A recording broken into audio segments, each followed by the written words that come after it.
right, welcome back to the Attack the Rack YouTube channel. This is the Attack the Rack podcast with myself, Big Mo, and Trent. Every family party or social event needs something special. Bubba's Bounce House Rentals LLC can do that for you. They provide inflatable bounce houses and water slides on top of great service in the West Michigan Lakeshore area. Call Bounce Master Sam at 616-485-0257 today and mention Attack the Rack to get $25 off your next rental. Also, find Bubba's Bounce House Rentals LLC on Facebook. Bubba's Bounce House Rentals. All we rent is fun. Hey, just a heads up to everybody out there. This will be after this week, so we'll try to get out 2 or 3 episodes this week. Next week, we will be off for myself going on vacation and the Thanksgiving holiday. So we will be back the week of Monday, December the 2nd. But we will try to get out 2 or 3 episodes this week before that. Fellas, it's Sunday night. The weekend has come to an end. Trent, how was your weekend? Pretty good. Had kids camp on Saturday from 8 to noon, and yeah, watched some football after that. Yeah, it was pretty chill, laid back. A lot of football. Yeah. Yeah, that was good. Yeah, so youth camp. So Trent is a coach here in West Michigan, an assistant coach at the varsity level at Zeeland East High School. Youth camp Saturday morning with all the young kids in Zeeland. How'd that go, Trent? That was good. The first group was kindergarten through second grade. There was like 42 of them, so there's a lot of little shavers running around. Is the future bright? The sixth grade guys were pretty good at the end. Okay. Yeah. Then the 8th grade group is good as well. All right. And Big Mo, longtime varsity coach here in West Michigan, no stranger to Saturday morning hoops, youth basketball, a legend of sorts on Saturday mornings. Done a lot of great work with the youth here in West Michigan. Now it's moved on to the collegiate level. Yeah, no more Saturday morning youth basketball for Big Mo as an assistant at college. Kurt, 2 weeks ago, I was working youth camp at Granville. So Okay. There he is. He's back. He's back with the girls program. So you just can't get away from the youth hoops. you just miss playing a resounding game of red light, green light, and no one does it better than myself. So. Well, the nice thing is you show up and at least you don't have to plan it all because that can be a nightmare. True. Well, it could just be a lot of extra work. So, but yeah. All right, and then speaking of always fun. Always fun. What's that? It's always fun. Yeah. Definitely miss it. What's that? So I definitely miss it. Well, I'm sure any of the local high school programs would welcome you with open arms if you want to show up in the gym on Saturday mornings. Just let me know. All right. Hey, you hear that? I know we got a lot of high school coaches in West Michigan here that watch this program. We'll be reaching out to a couple of you to do an interview here, previewing your season. But Big Mo has just put out the openness to an invitation to show up in your gym on Saturday mornings throughout this late fall and winter. Hit him up. But as we were saying, Big Mo is now an assistant at D3 Hope College here in West Michigan, and I would love to ask you about your weekend, Big Mo, but you were gone all weekend playing 2 games, Friday night and Saturday night.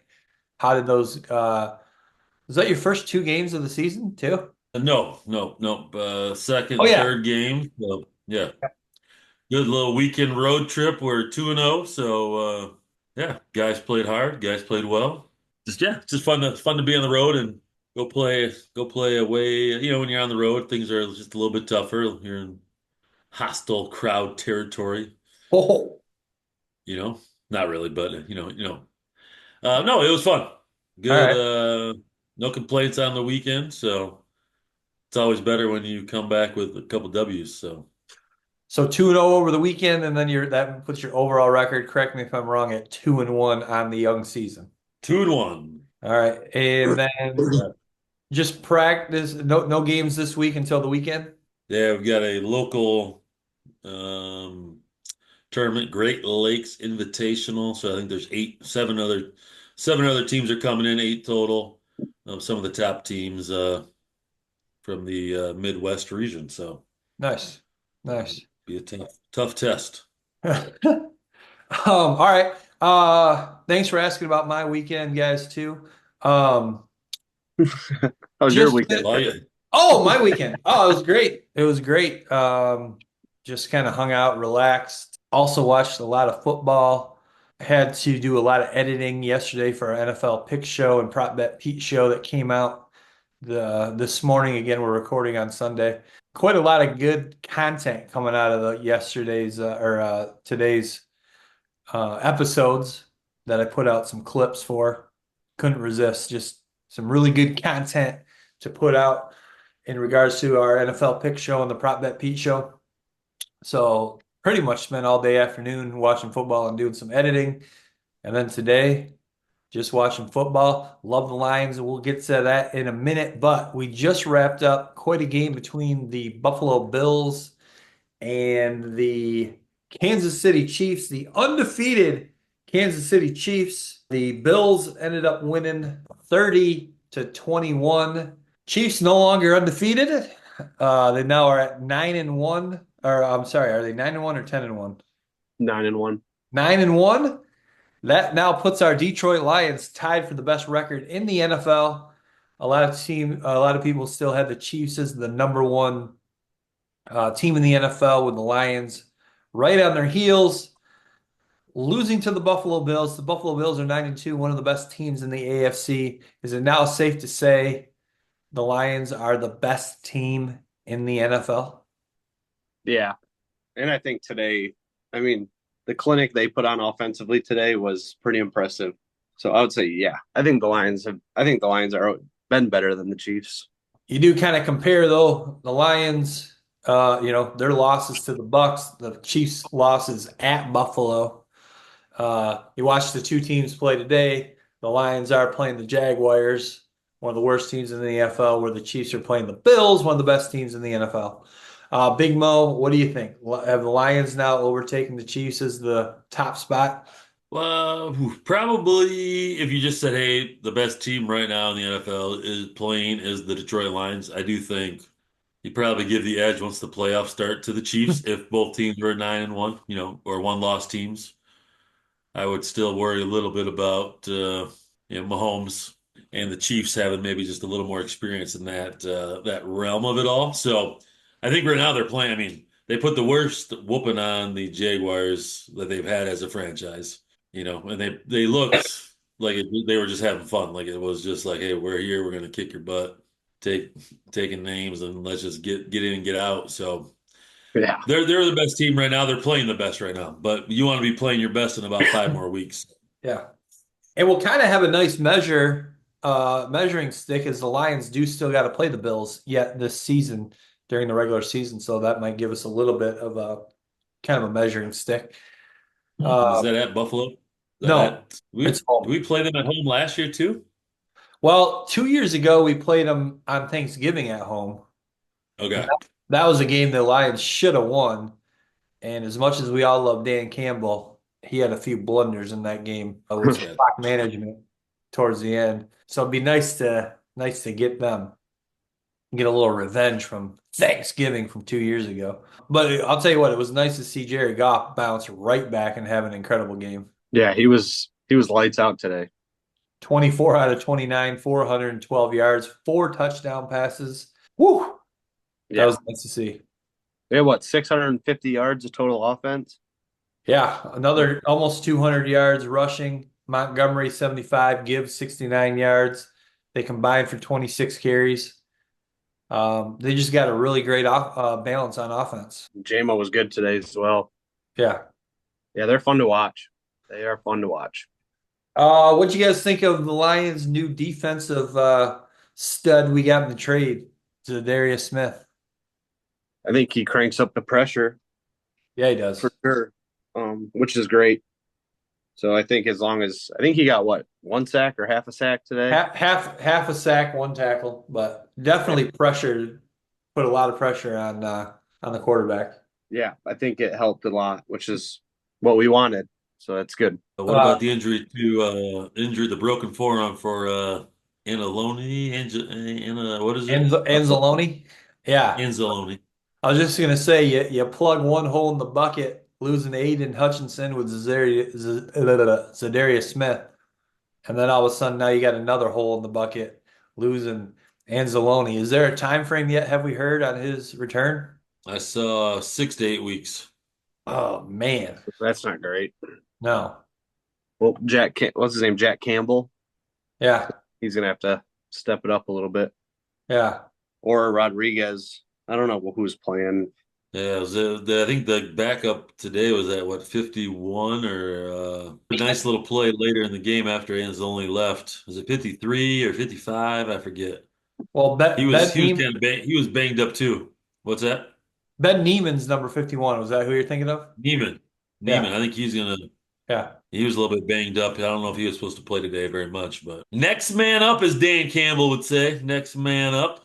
Yeah, so 6 to 8 weeks, that'll put you.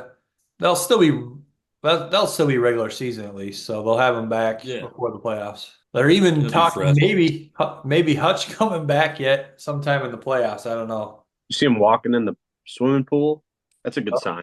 Good sign, but then they show him in the watching the game from a suite with his leg up still. But Yeah, it'll take some time. Just don't rush it. You don't want to rush that. That'd be worse if he just got hurt again. and then if you look at the standings in the NFC, obviously we want to make sure we get home field advantage throughout the playoffs. When you look at the NFC, I mean the Eagles got a shot yet at a top seed. They're 8-2. I mean, no one else really looks like they're gonna be. I mean, the Vikings are 10-2, 8-2, but we've already beat them, and we got them at home now, right? Yeah. So you got to think the Lions are looking at a great shot here at the number one seed, home field advantage throughout the playoffs. So if that's the case, and their defense is surprisingly played pretty well without Hutch, so no need to rush anybody back, I wouldn't think. Yeah, I agree. Whatever momentum they have now, just keep that going because Yeah. they're looking good. Yeah, but would you like him to have a little loss here, or just keep Mm, winning and just feel the pressure as you get into the playoffs? I think if I the mean, can you offense, imagine that we're talking about this as Lions fans? Like, oh, huh, Yeah. do we just keep winning? Just keep killing teams? yeah, I don't know. I think you don't want the offense to skip a beat or get like out of rhythm. True.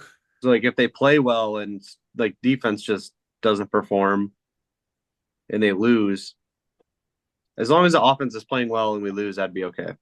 I just don't think Especially if we're banged up and have a couple guys out, you can always yeah, you don't want to like take a game off or two and then just no, lose all that momentum. There is that theory out there too. Like when you see a team, even in like college basketball, high school basketball, teams going undefeated, and sometimes you hear, a loss would be good for them. Or after the loss, we needed the loss. I've never really fully bought into that theory. Yeah, it's tough. Like stats wise, you're bound to lose if you're like 10-0 or whatever, but Yeah. team wise, you'd want to keep winning. Yeah, that does suck because I mean we definitely should have beat the Bucks. I mean they're 4-6 now. It would be nice to be 10-0, but hey, 9-1, best record in the NFC. And the thing is like they got a very good shot of certainly making the Super Bowl based on who they'll probably see in the playoffs. And then you go to the AFC and you're like, man, how different is that? If you look at the Bills and the Chiefs, who they might have to play in the playoffs. Pittsburgh is looking good. They just beat Baltimore today. Yeah, Uh, they Baltimore, surprised me a lot this year. yeah. Baltimore falls to 7-4, but yet they still are so good. Houston at 6-4. They're a tough team. We saw them last week. So definitely the road to the Super Bowl in the AFC is significantly more difficult than what the Lions are gonna see in the NFC. Yeah, it's a good point. And then you talk MVP. I mean, we were kind of throwing out MVP names a couple weeks ago, talking Lamar Jackson. I think one of you guys maybe said Goff. Mm-hmm. Now you look at it, a couple weeks later, Lamar Jackson statistically, blowing everybody out of the water when you combine his rushing and his passing yards and his total touchdowns. But now the Ravens got 4 losses, and he wasn't great today. Goff obviously was great, and now and they're 9-1. When you're looking at MVP, when it comes down to it, do you factor in your team's record much with that, or is you just simply looking at, statistics and maybe the eye test of watching each of the guys play? I think you have to take record in consideration. And certainly not to take anything away from Patrick Mahomes. Obviously, he's still in the running. Josh Allen still in the running. So I'm not saying it's coming down to Lamar versus Goff, but Lamar seemed to kind of be the favorite based on stats. But now his team's got 4 losses. Nobody else is in the mix, really? Well, no, I mean Josh Allen and Patrick Mahomes, Lamar Jackson, Jared Goff. I would think those are the 4. Goff is competitive with those guys, stat wise. Yeah, and arguably is the quarterback on the best team in the NFL. The five interception game was not good for his. No, that didn't help. But I mean, shoot, if he only threw like one that game, he'd be at like 5 picks on the year. The completion percentage is ridiculous. It's like at 72%. Goff is above 70, right? Yeah. That's amazing. All right. Anything else from NFL Week 11 you guys got? I don't think so. Big Mo? But at some point, Kurt, I'm trying to love your take on Joe Burrow's walk-in fashion attire. Oh, geez. What do you have on tonight? Take a peek. Take a peek. Let me know. It doesn't have to be today's show, but see if you can get his little. I just love your take. I hate the whole thing. Period. Like, why is it? It was with the WNBA. Watching the WNBA this summer. During every game, they got to do a cutaway at some point to the game, showing all the players walking in. They do that in the NBA too. Now they're doing it in the NFL. I just can't stand it. It's so stupid. Who cares what someone's wearing? I would want to be comfortable. Let me say this though. Who cares what they're wearing unless you're Zadarius Smith showing up to your first game with the Detroit Lions wearing a Rasheed Wallace jersey. Rasheed! That was pretty sweet. That was pretty sweet. Joe Burrow's outfit is not a good look. I like the baby blue. Yeah, the coat could be like 4 inches longer. I know who wouldn't like it, Kurt. What was that? Your man, your boy, your man crush, Coach JB. Oh, yeah, he would not. He would not like that at all. Coach JB. He would not like that. He can't stand that stuff either. No. But back to Zadarius Smith and the Rasheed Wallace jersey, very similar situation, right? This year, the Lions, Super Bowl contender, picking up Zadarius Smith for a little run here at the Super Bowl. A little bit different situation. Obviously, if there was no injury to Aiden Hutchinson, we wouldn't have traded for him, but very similar to the Detroit Pistons in the 03-04 season, picking up Rasheed Wallace, during the season to help them with their run at their championship in 2003, 2004. So quite similar situations there, picking up somebody partway through the season in an attempt to increase your chances at winning a championship. Yeah, I love the jersey choice as well. Rasheed's a good one.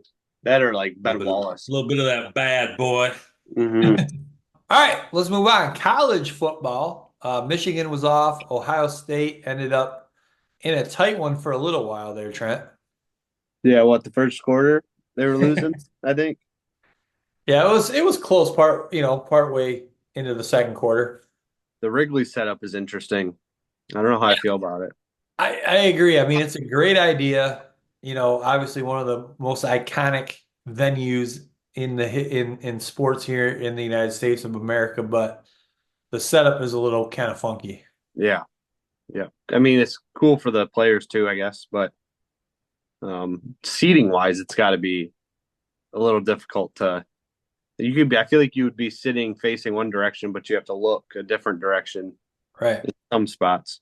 But yeah, they handled business, which was good. Next week will be the true test Where's that game at again? I think we talked about that last week. at Ohio State. Okay.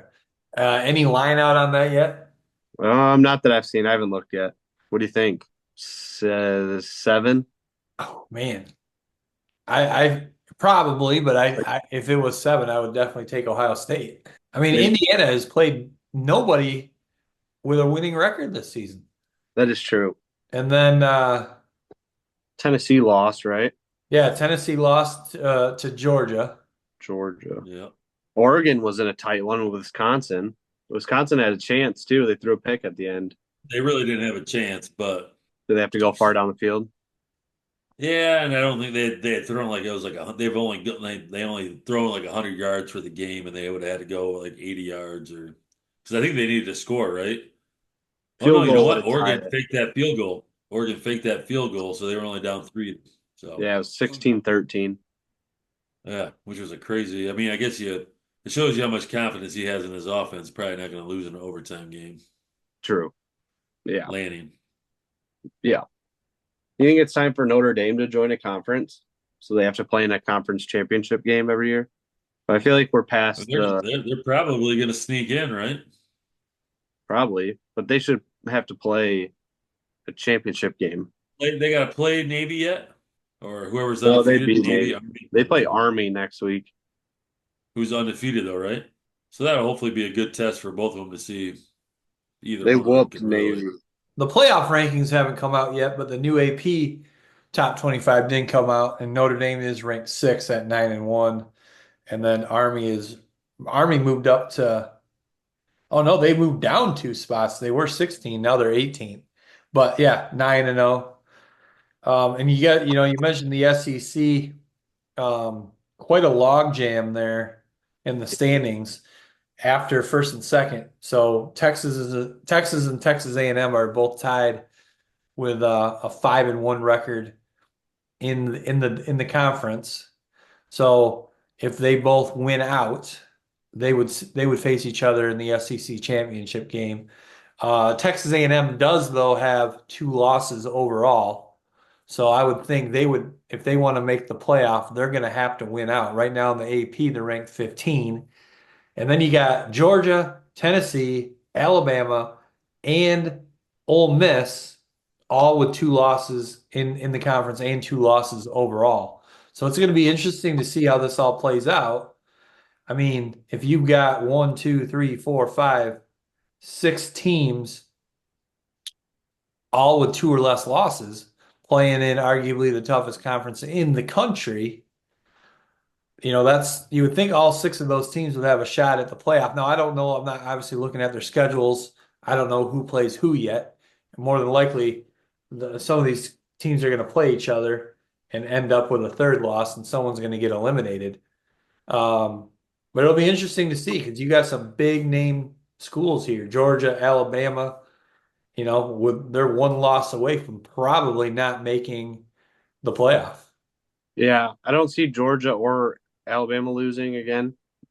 They play Oklahoma and Auburn, and Georgia plays Massachusetts and Georgia Tech. Let's see who A&M plays. Here's something interesting. A&M and Texas play each other the last game of the season. Yep. So one of them will end up with 2 losses. I don't know how you determine that. Well, and they got to play in a championship, right? So Yeah. Well, Georgia's going to play one more big game. The loser of that game will have 2 losses, and then if all those other teams still end up with 2 losses, certainly the winner of that game will go to the SEC championship. But then, how do you determine who the other team is? When you could potentially have 5 teams with 2 losses. Yeah, I don't know how you determine that.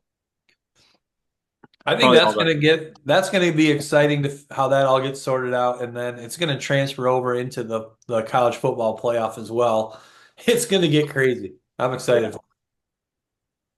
Couple weeks we'll be able to find out and see who plays each other. Because then it's going to come down to two, like Indiana. Assuming they lose to Ohio State, they're going to have one loss.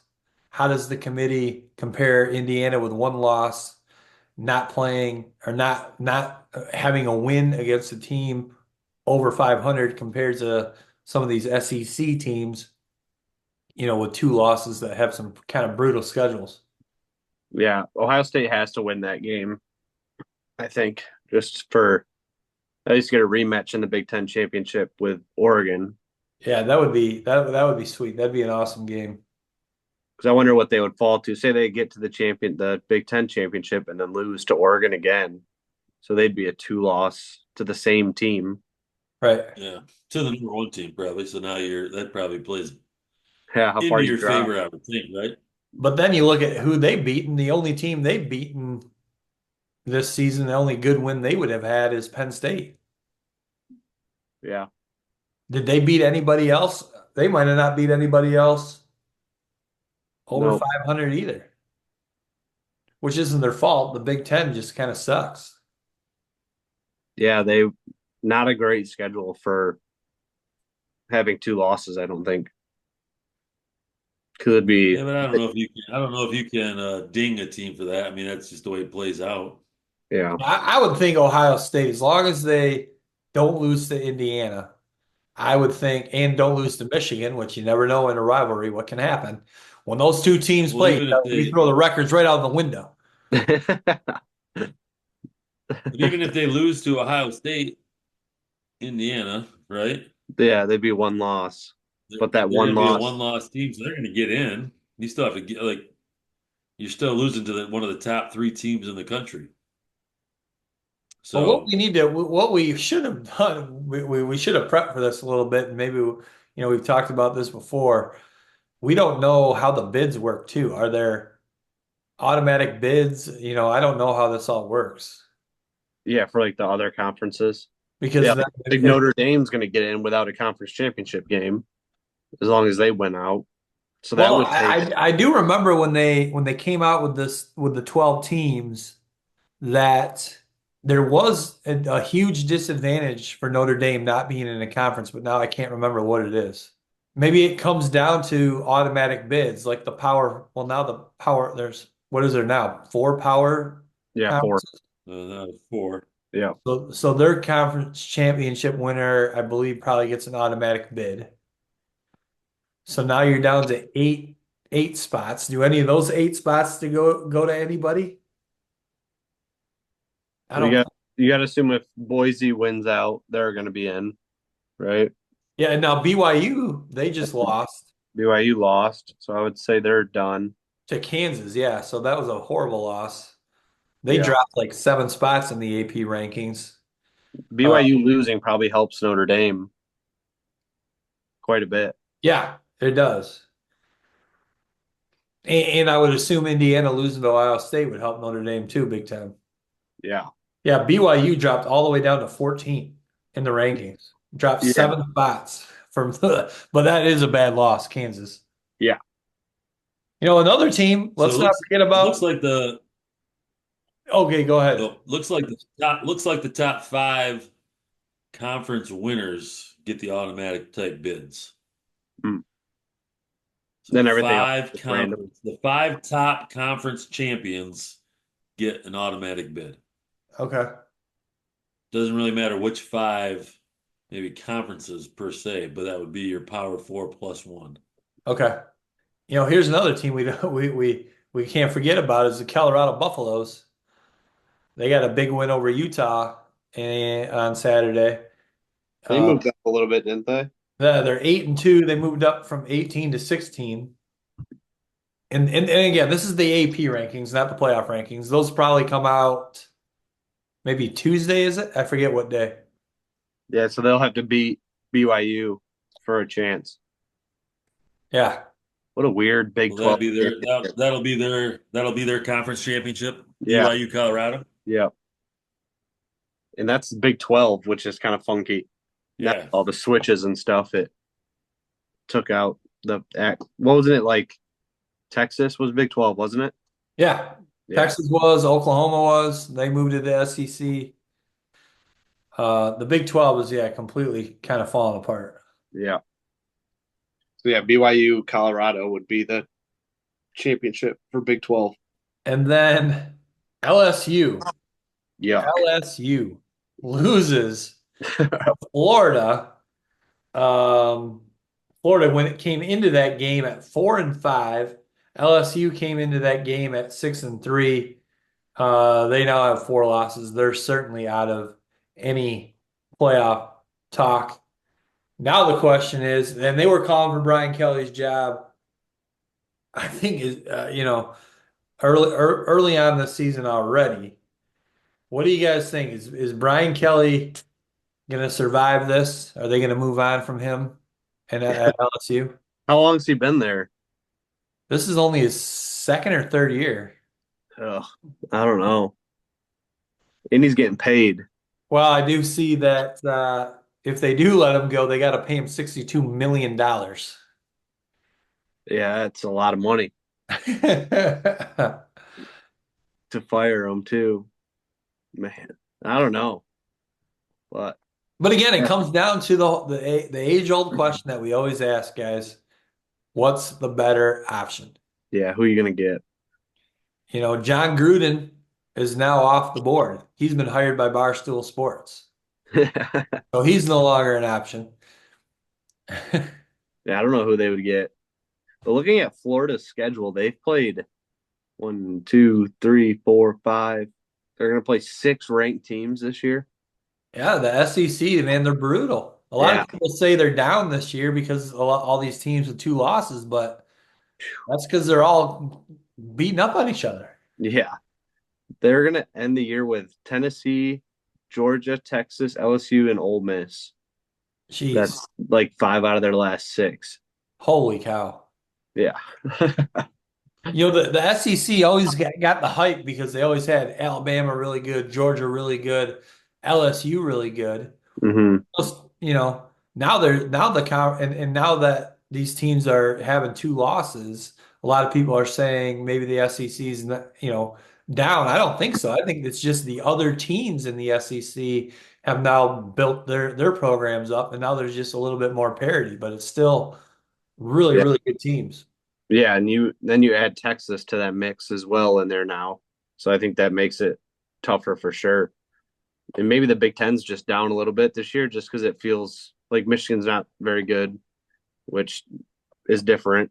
And then Iowa's usually ranked somewhere in there, and they're not very good. And then Wisconsin kind of is in the mix sometimes as well. So I guess it's a little different for the Big Ten this year without adding with the teams that switched in like Oregon and them.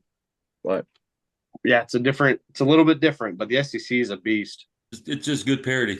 I mean, I think the Big Ten is probably top heavy with those 4 teams, and we really don't know what they are because they really haven't got to played other people yet. Yeah. Um, so you give them a chance. I think that's why the playoffs probably even make more sense, right?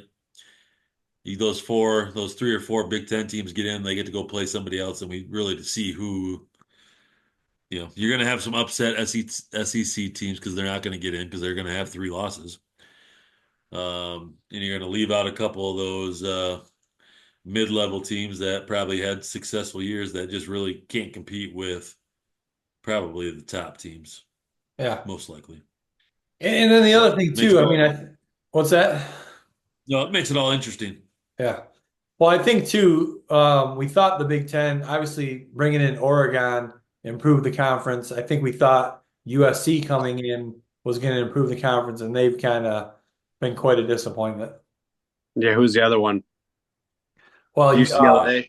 and Washington, who went to the championship game last year, but they haven't been very good. And then UCLA, who's just not very good. I don't think anyone was thinking that they were going to really, boost the strength of schedule for Big Ten teams with bringing UCLA. But certainly USC, Oregon, and Washington improved the overall status of the conference.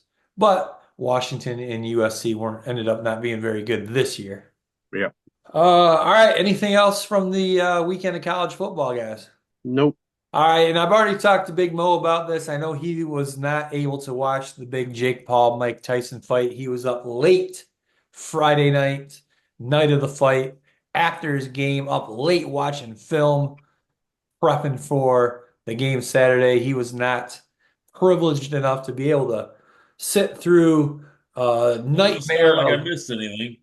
no, No. he was not privileged to sit through a evening of buffering and freezing streams. It was quite frustrating, Trent. Yeah. I mean, how can you host a fight on your streaming platform and your streaming platform can't handle how many people are going to be watching it? Exactly.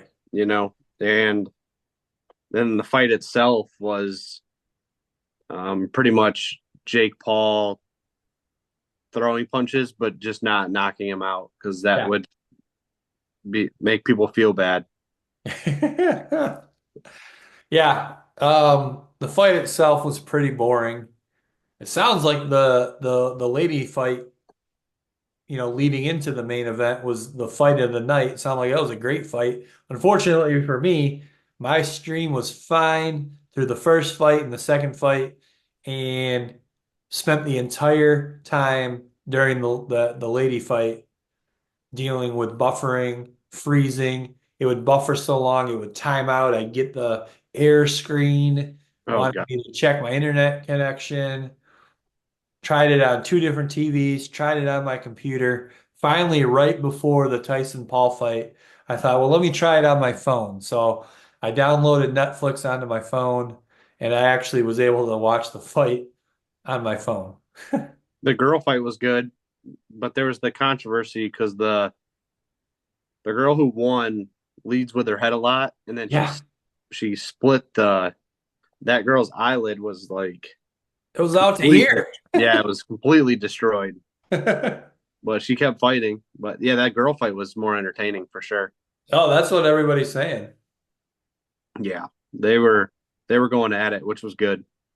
And I just thought Jake Paul, like the first two rounds were okay, and then after that, Tyson was gassed, and then Jake Paul didn't want to knock him out, so he just kind of toyed with him a little bit. Yeah. It'll be interesting to see what happens now. I mean, Tyson, after the post fight in the ring interview, he did not say he was not going to fight again. In fact, he even called out Jake Paul's brother Logan and said maybe he's next. I think it's time for Tyson to, hang it up. Again, yeah. Again, yeah. Yeah. I mean, if he probably wants another money grab because that paycheck was nice. Yeah. But yeah, I don't know. It's just like, it's such a bad, like, why are we even watching that in the first place? But you have to watch it because it's Mike Tyson. Yeah. I watched it simply because of what the saying, what FOMO, fear of missing out. I didn't want to miss out on something that maybe could have happened. Like if Prime Tyson came out and he just whooped him, but he was gassed. Yeah. I don't know. Setting it up for a rematch. Tyson wins it. Yeah, and then I'm still gonna watch it, and I just know next time they're gonna make you buy it though. Probably. It'll be like a Netflix promotional. You got to pay an extra $15 this month to watch this fight. Yeah. Which would I'm glad I didn't spend $80 to $100 on a pay-per-view fight for that. Oh. Yeah, that is true. Because that was bad. It was bad. All right, guys, let's wrap this thing up with this episode's top 3, brought to you by Realtor Ryan Kruitoff. Real Estate Ryan has been in real estate for over 20 years and can help you with all your real estate needs. Realtor Ryan has helped me in my journey in learning about real estate, and he can do the same for you, whether you're looking to buy, sell, or just learn more about real estate in general. Ring Realtor Ryan. Today's top three. You mentioned Big Mo mentioned who I'm a big fan of, Jason Brown from Last Chance U season 3 and 4. I'm not necessarily a big fan of his coaching, but just more of his the content that he puts out nowadays. He is someone that does a great job analyzing football, especially the quarterbacks.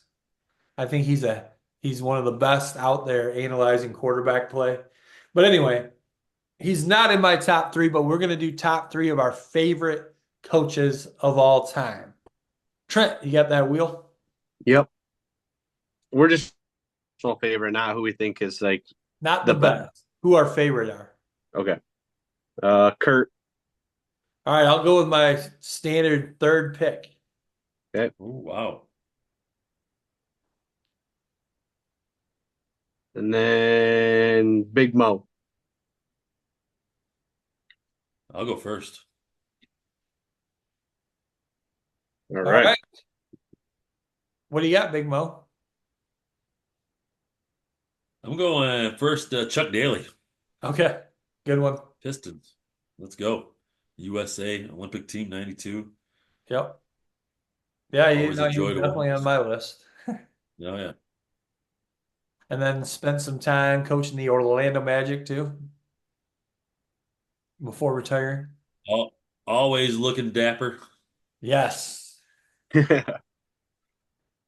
Today's coaches could learn a lot from the way that he dressed. Well, he was a professional. That's different. Trent, who do you got for your first pick in the first round? Give me Shaka Smart. Okay, good one. Younger guy. Speaking of coaching attire, you'll see him on the sideline with an untucked short sleeve polo shirt. Not quite on the level of Chuck Daly. No. Nope. All right, my first pick in the first round, I'm going to go with the all-time classic Detroit Tigers manager, Sparky Anderson, 1984 World Series champion with the Detroit Tigers. Also won at least one, if not more. It was before my time, World Series with the Cincinnati Reds. Sparky Nice. Anderson. And then moving on to the second round, my first pick in the second round, I'm gonna go Jerry Tarkanian. I always liked watching him coach the classic UNLV teams that I was a huge fan of in the late 80s and then 90, 91 was it when they got upset by Duke, I think. My dad would agree with Jerry Tarkanian, long time UNLV coach, also then coached a little bit at Fresno State before he hung up the whistle. Okay. Nice. Nice. All right, Trent, pick 2 in the second round. Give me Dan Campbell. Yes. Dude, man. I got those are my top 3 right there. My pick and those 2. Who? Tark and then Dan Campbell. Oh, really? I feel like the turnaround of the Lions, Dan Campbell deserves to be on the list. No, I had him as someone on my list. Man, I got to dig deep now. I'm going to go Phil Jackson. Okay. Ooh. Yeah. Always appreciate his approach later on, just a little different approach and being able to coach guys with obviously very high egos and confidence. So The triangle, Phil, right? the triangle offense. Yeah. And then I would probably I got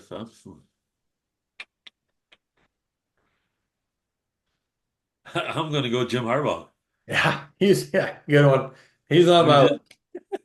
Yeah, just quirky, loves football. What a terrible It's a pick. great day to be alive. Attack the day, man. All right, Trent. Shoot. Last Give me. Hmm.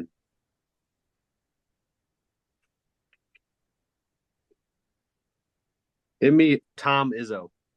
Oh, oh, okay. Sparties, okay.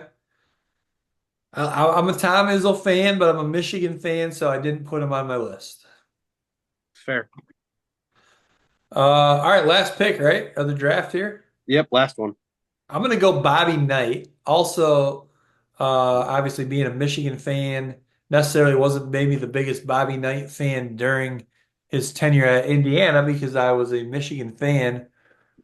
I think learned to appreciate him more later in life. Um, I think he got because of his intensity, you know, some people rubbed some people the wrong way. But if you talk to 98% of the players that played for him, they love him to death. He's somebody that was a lifelong part of their life, not just during their 4 years at Indiana. Always did anything he could for any of his players as they got into their adult life. And I do appreciate too the hard-nosed coaching style that he had, which you don't see too much of today. Trent, you mentioned Tom Izzo. You'll see him get fiery once in a while. Hmm. So that's my final pick. I do think, the when I look at my list here, there's only one other guy, two other guys on my list that none of us mentioned. One of them, uh, Danny Hurley, another guy that's pretty intense, not quite to the level of Bobby Knight, but obviously having a ton of success at UConn. It's hard to argue that coaching style isn't successful. Yep. Yeah. He's turned that program into something of greatness pretty much. Hmm. Because I mean, they were good. They had their moments with like Kemba and who else did they have? The boat night guy, I think that was his name. Yeah. But outside of that, I don't remember UConn being very good. I guess before my time, like Ray Allen was there, wasn't he? Yeah, no, they won a championship. I'm not sure how many did Calhoun win. I think Calhoun won at least two. Yeah, and then Oh Kevin yeah, Jim Ollie. Calhoun. Yeah, Kevin Ollie won one too. Oh, you're right. Well, in between there. And then I think they fired him a year or two later. Hmm. Yeah, right now they're as good as they've ever been, I think. Yeah, no, it's hard to argue against that. Yeah. And then the other one I had on my list, John Gruden, big John Gruden fan. Uh, love his content that he puts out on YouTube. It's a little bit above my head because he does such an incredible job with the X's and O's. He breaks down every game, previews every game on his YouTube channel, has some incredible guests on to interview. Love the content he's putting out. If you're a football junkie, you love his game previews and game breakdowns.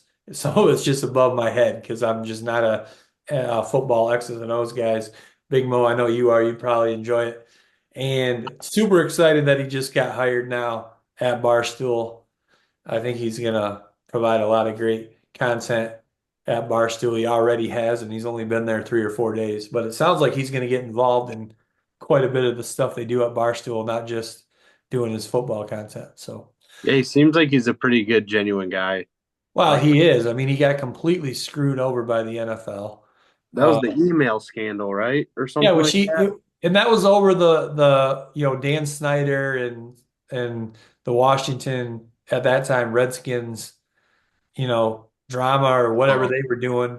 He yeah. had nothing to do with that, but yet his emails get leaked, where he called Commissioner Goodell, the P word. Yeah. And obviously Goodell took that personally, made a big deal out of it. Raiders fire him. Now he's been completely blackballed. One of the greatest coaches the NFL's ever seen. Phenomenal human being, phenomenal relationship guy.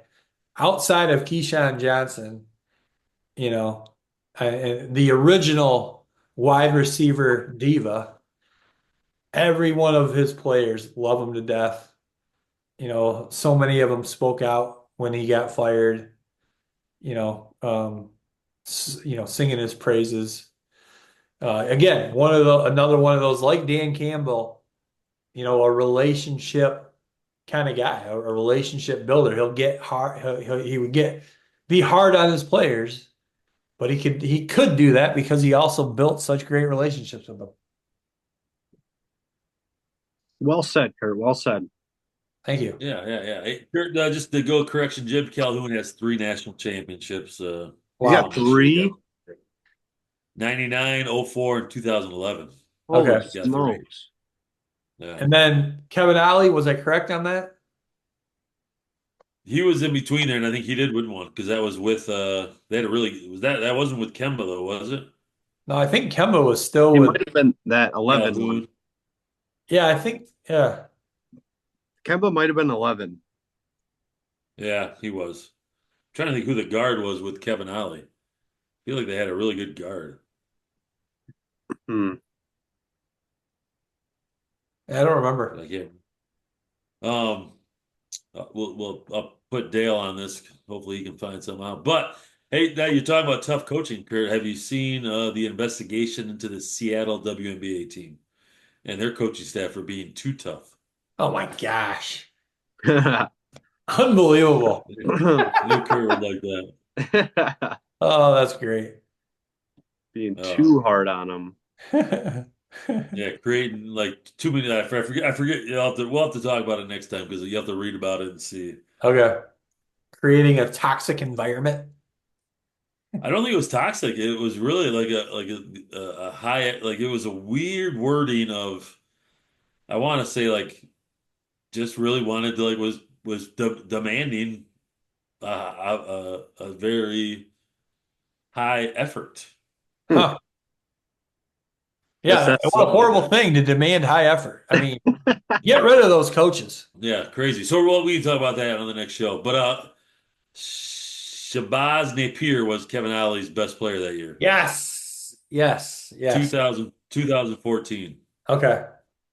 So yeah, I mean, even if you think, a lot there's always the talk about the blue bloods in college basketball, North Carolina, Kansas, Duke, UCLA probably. And the narrative lately is, can you throw UConn into those blue bloods? And I mean, you got to think, I mean, even prior to the run they've been on now with Danny Hurley, they already had 4 national championships since the year 2000. 19, Yeah, I think they were definitely Calhoun. Calhoun is a legend over there. Yeah. Yeah. I mean, before he retired, he was like in most coaches, maybe, I don't know, but he was like the highest paid person in the state. Yeah. A long time. Remember, like some type of announcement like that. So he was getting it done. I think UConn is definitely a blue blood of college basketball now. Yeah, I do too. And a lot has changed. Like Calipari's not at Kentucky. Michigan State hasn't been very good for feels like a while now. Yeah. Well, you kind of wonder about those like first tournaments. I think we were talking about Kansas, Duke, and Kentucky, Michigan State. Like Michigan State hasn't been a powerhouse in a while. It's been a while. But they still get to go play in that invitational. Yeah. You could easily slide UConn. Still a big following, right? Yeah. For the green and white. Yeah. I think Kentucky might be on the way back with Pope. I like the stuff he's doing, and different style. I didn't mention them. They're definitely one of the blue bloods. Kentucky, obviously. Yeah. Might be the number 1 blue blood. Probably. Yeah, and it's gonna be different because it's not gonna be like they might start getting some 4-year guys. Yeah, you're right. Which will be interesting. Nobody really has 4-year guys anymore, but certainly more on that end of the spectrum than one and done. Maybe like not one and done to the pro. Not one and done to the pro. Right. So did you guys have any other coaches on your list or anybody else you would have considered in your top 3 that didn't get mentioned? I had Boeheim. Oh, I like him too, yeah. John Thompson, then you got to say John Thompson. Those two had an incredible rivalry in the Big East back in the day. Oh yeah. What about There are just so many there. How about John Chaney? Oh, where was he at?